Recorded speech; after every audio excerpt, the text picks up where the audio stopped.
Thank you, Chairman, Your Excellencies. And if I may, in the spirit of being brief, simply say all protocols observed. I have a very long speech, but again, in terms of being brief, let me say a few words. I want to appreciate, first of all, the work that has been done over the last few days in addressing some of the long-standing issues, in particular the non-tariff barriers. My board, who's up here from the East African Business Council, we've had very intense deliberations around what it's going to take to be successful in East Africa. And I think, if I really get to the heart of it, it is ensuring that we think region before we think nation. That is very difficult in the heat of the moment. I know private sector influences trade policy selfishly. As the East African Business Council, we want to bring an East African perspective to this. We think it's shameful that 150 million people who wear shoes have to buy shoes, and particularly used ones, from other parts of the world.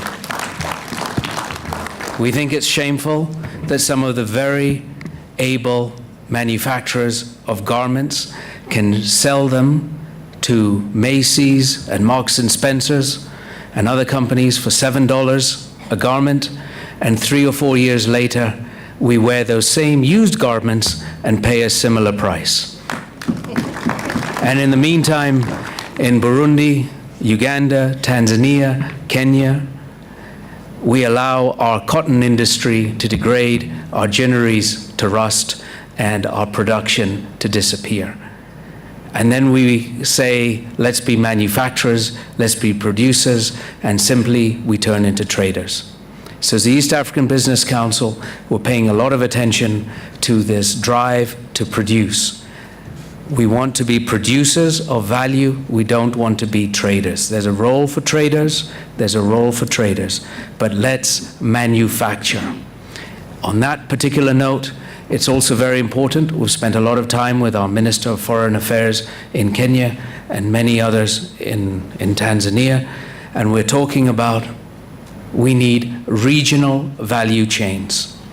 If Kenya, for example, is going to manufacture or assemble, let me say, German vehicles in Thika, why can't we have tires from Tanzania, exhaust pipes from Uganda, dashboards from Burundi?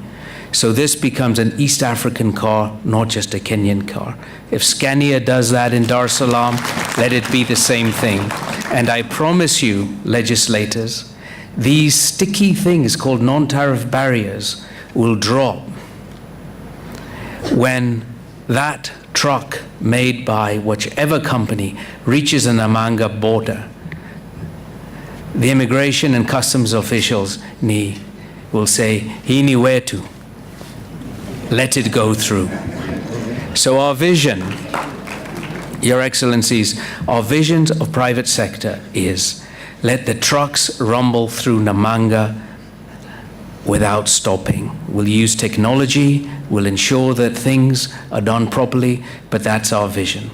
And most importantly, let me say, it is a shame again that we waste the resources that we have, the intellectual capacity of our youth, the industrial drive of our entrepreneurs, by limiting them to national borders. Let us be free. Let us be free at last, as they say. 150 million people.